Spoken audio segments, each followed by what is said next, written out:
Yirmiyahu, or Jeremiah, chapters 38 through 40.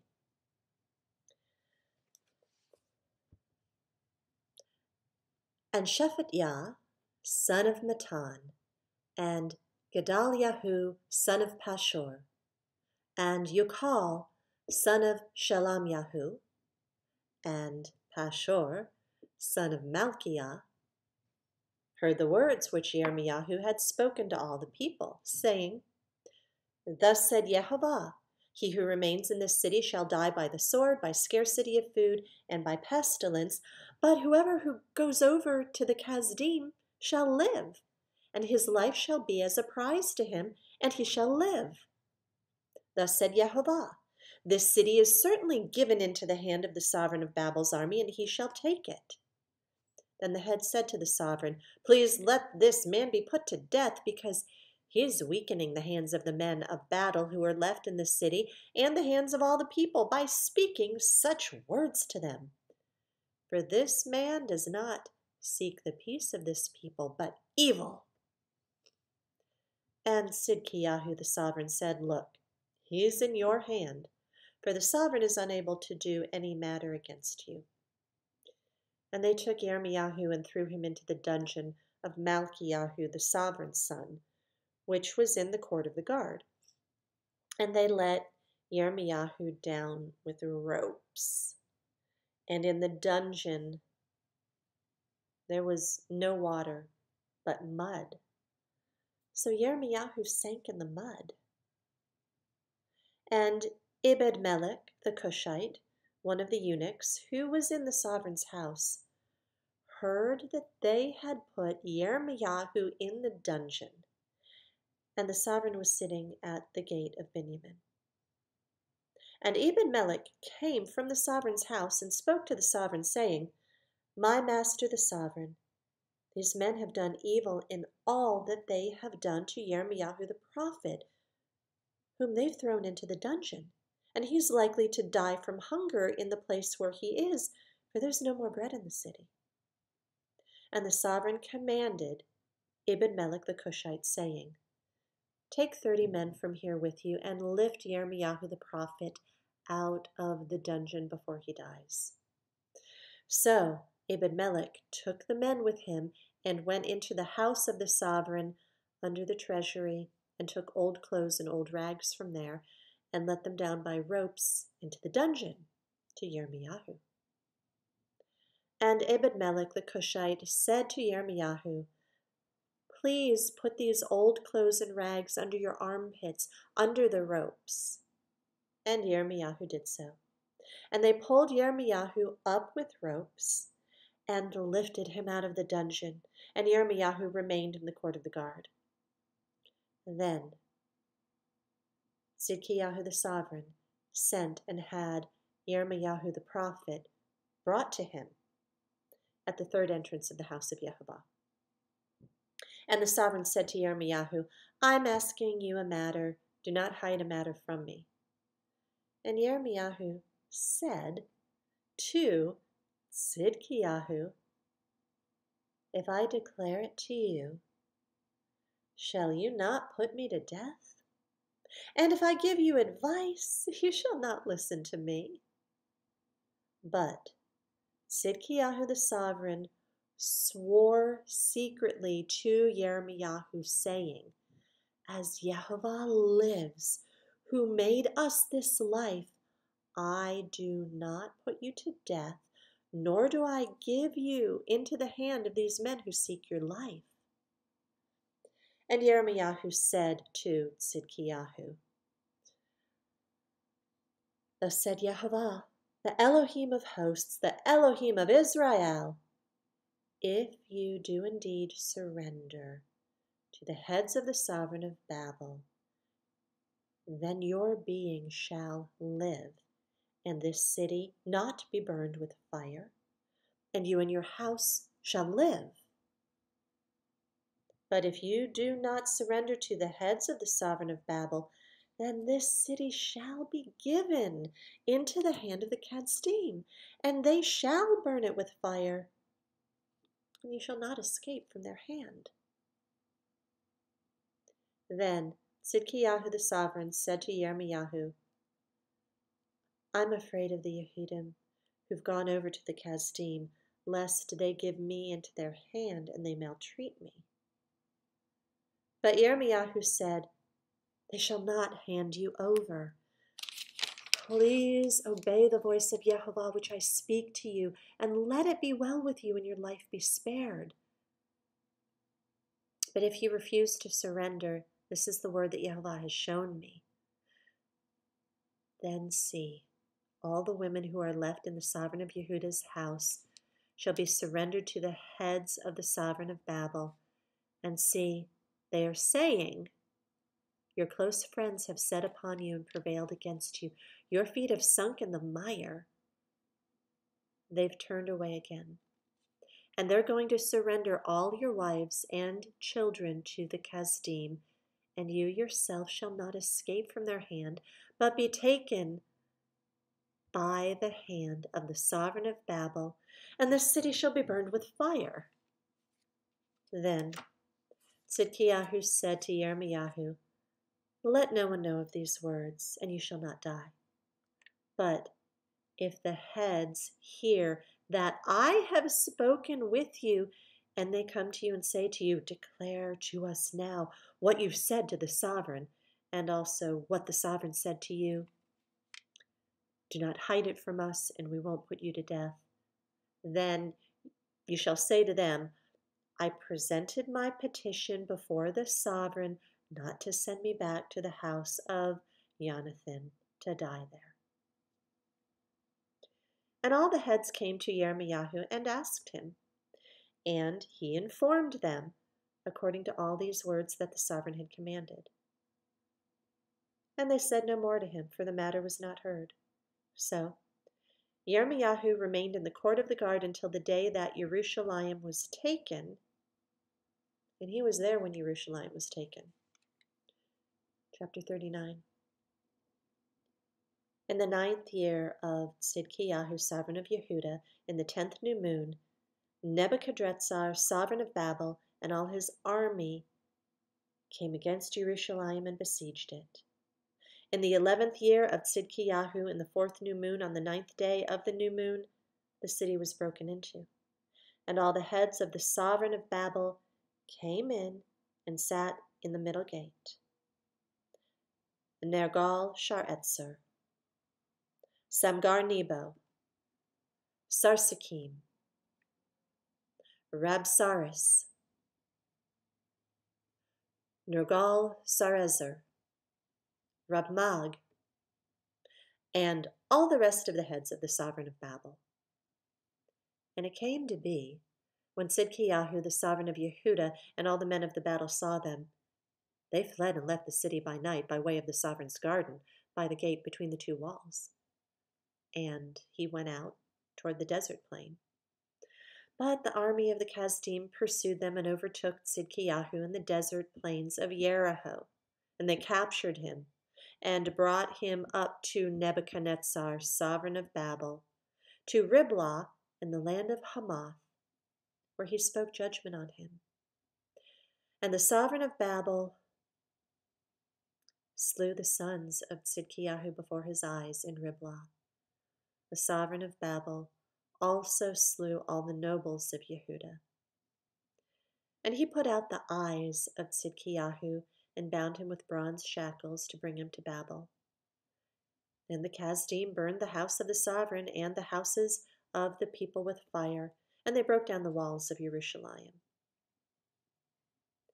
And Nebuzaradan, chief of the guard, exiled to Babel the remnant of the people who remained in the city and those who defected to him, with the rest of the people who were left.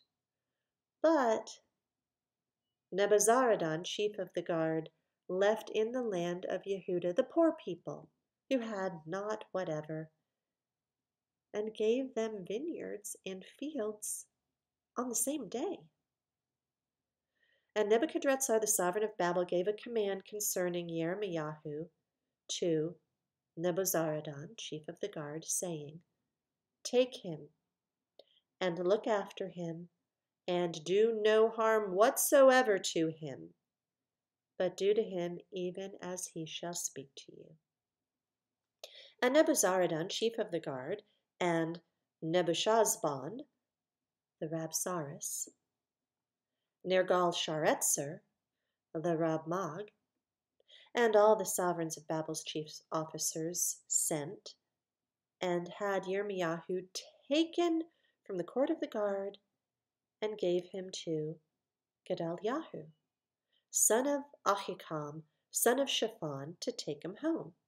And he dwelt among the people. And the word of Yehovah had come to Yirmiyahu while he was shut up in the court of the guard, saying, Go, and you shall speak to Ebed-melech the Cushite, saying, Thus said Yehovah of hosts, the Elohim of Israel, See, I'm bringing my words upon this city for evil and not for good, and they shall be before you in that day. And I shall deliver you in that day, declares Yehovah, so that you are not given into the hand of the men of whom you are afraid. For I shall rescue you, and you shall not fall by the sword, but your life shall be as a prize to you, for you've put your trust in me, declares Yehovah. Chapter 40. The word that came to Yirmiyahu from Yehovah after Nebuzaradan, chief of the guard, had let him go from Ramah, when he had taken him bound in chains among all the exiles from Jerusalem and Yehuda, who were being exiled to Babel. And the chief of the guard took Yirmiyahu and said to him, Yehovah your Elohim has spoken this evil on this place, and Yehovah has brought it on, and has done as he has said. Because you have sinned against Yehovah and do not obey his voice, therefore this matter has come upon you. And now, see, I loosen you today from the chains that were on your hand. If it seems good to you to come with me to Babel, come, and I shall look after you. But if it seems wrong for you to come with me to Babel, remain here. See, all the land is before you. Go wherever it seems good and right for you to go. And before he replied, Nebuzaradan said, Or go back to Gedaliah, son of Ahikam, son of Shaphan, whom the sovereign of Babel has made governor over the cities of Yehuda, and dwell with him among the people. Or go wherever it seems right for you to go. And the chief of the guard gave him provisions and a gift, and let him go. So Yirmiyahu went to Gedaliah, son of Ahikam, to Mitzpah, and dwelt with him among the people who were left in the land. And all the commanders of the armies who were in the fields, they and their men, heard that the sovereign of Babel had made Gedaliah, son of Ahikam, governor in the land, and put him in charge of the men and women and children and the poor of the land who had not been exiled to Babel. So they came to Gedaliah at Mitzpah, Yishmael the son of Nethanyahu, and Johanathan and Jonathan the sons of Kareah, and Sariah the son of Tanhumeth, and the sons of Ophi the Netophathite, and Yezaniah the son of Maakathite, they and their men. And Gedaliah, son of Ahikam, son of Shaphan, swore to them and their men, saying, Do not be afraid of serving the Kasdim. Dwell in the land and serve the sovereign of Babel, and it shall be well with you. And I am dwelling at Mitzpah to serve the Kasdim who come to us. But you, gather wine and summer fruit and oil, and put them in your vessels, and dwell in your cities which you have taken. Also, when all the Yehudim who were in Moab, and among the Ammonites, and in Edom, and who were in all the lands, heard that the sovereign of Babel had left a remnant of Yehuda, and that he had set over them Gedaliah, son of Ahikam, son of Shaphan, Then all the Yehudim returned from all the places where they had been driven and came to the land of Yehuda to Gedaliah at Mitzpah, and gathered wine and summer fruit in large quantities. And Johanan, son of Kareah, and all the commanders of the army that were in the fields came to Gedaliah at Mitzpah. And they said to him, Do you certainly know that Baalis, sovereign of the Ammonites, has sent Ishmael, son of Nethaniah, to strike you, a being? But Gedaliah, the son of Ahikam, would not believe them.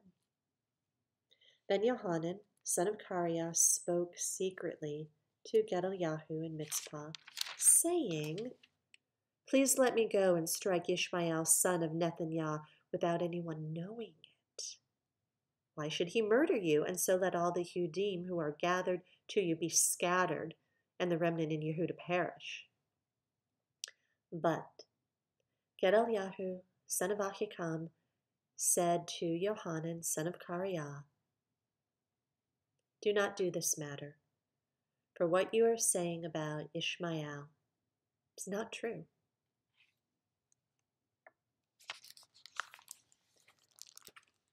Psalm 74.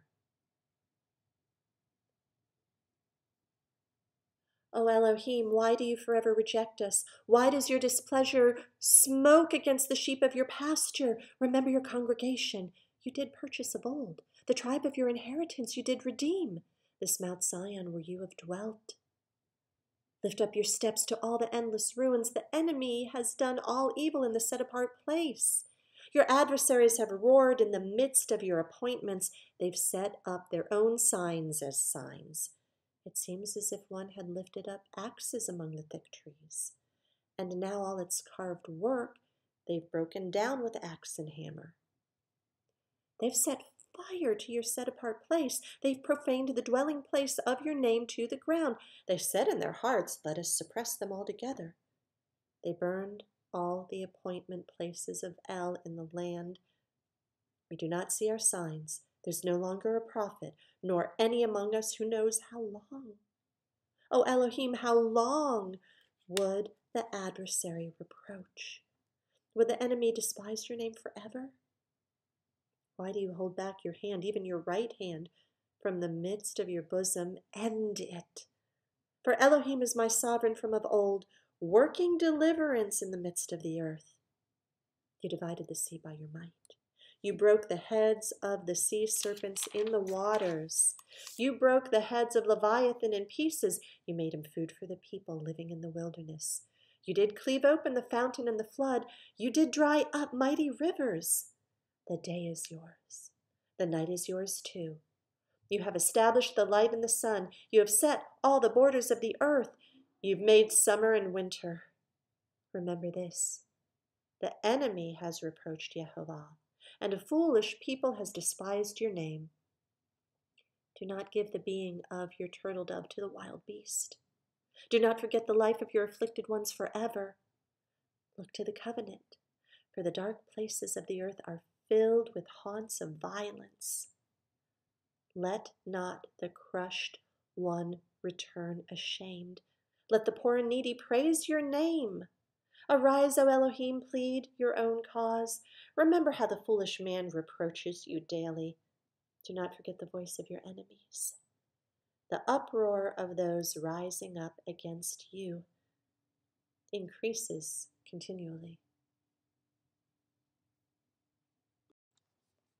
Psalm 79. O Elohim, the nations have come into your inheritance. They've defiled your set-apart Hakal. They've turned Jerusalem into ruins. They've given the dead bodies of your servants as food for the birds of the heavens, the flesh of your lovingly committed ones to the wild beast of the earth. They've poured out their blood like water all around Jerusalem with no one to bury them. We've become a reproach to our neighbors, a scorn and a mockery to those who are around us. How long, O Yehovah, would you be enraged forever? Would your jealousy burn like fire? Pour out your wrath on the nations who have not known you, and on reigns that have not called on your name. For they have devoured Yaakov and laid waste his pasture. Do not remember against us the crookednesses of the fathers. Let your compassion speedily meet us, for we have been greatly weakened. Help us, O Elohim of our deliverance, for the sake of the esteem of your name, and deliver us, and cover our sins, for your name's sake. Why should the nations say, where is their Elohim? Let the vengeance of the outpoured blood of your servants be known among the nations, before our eyes. Let the groaning of the prisoner come before you. According to the greatness of your arm, preserve those appointed to death, and repay to our neighbors sevenfold their reproach into their bosom with which they have reproached you, O Yehovah. And we, your people, and the sheep of your pasture, we give thanks to you forever. From generation to generation, we show forth your praise.